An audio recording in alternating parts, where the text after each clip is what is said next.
Hey there, tech shoppers. If you're looking at the Mirover portable AC, stop and listen, because I'm about to save you a ton of frustration and money.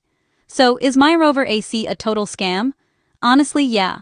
It's not a real air conditioner, and that's a big deal. Here's the quick check. Real portable ACs use a compressor and a window hose to actually remove heat from your room. The Mirover? It's basically a fancy fan.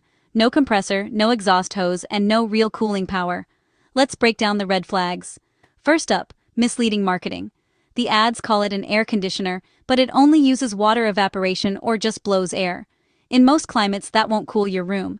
At best, you'll feel a little breeze if you're right in front of it. Next, performance.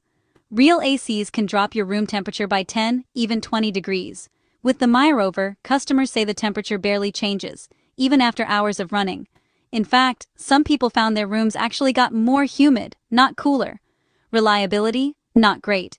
People have received broken units, missing parts like the remote, and some waited 3 weeks or more for delivery. And if you want a refund? Good luck. There are tons of reports of emails and calls going unanswered, so what should you buy instead? Check out these real portable ACs. The Medea Duo Smart Inverter is super quiet and actually works. The EcoFlow Wave 3 is wireless and powerful, great for both indoors and outdoors. LG's LP0621WSR is a budget-friendly pick for small rooms. And if you need to cool a big space, the Winter ARC14S is a beast with dual hoses. Bottom line? Don't fall for the hype. If you want real cooling, skip the Mirover and go for an actual portable air conditioner with refrigerant tech.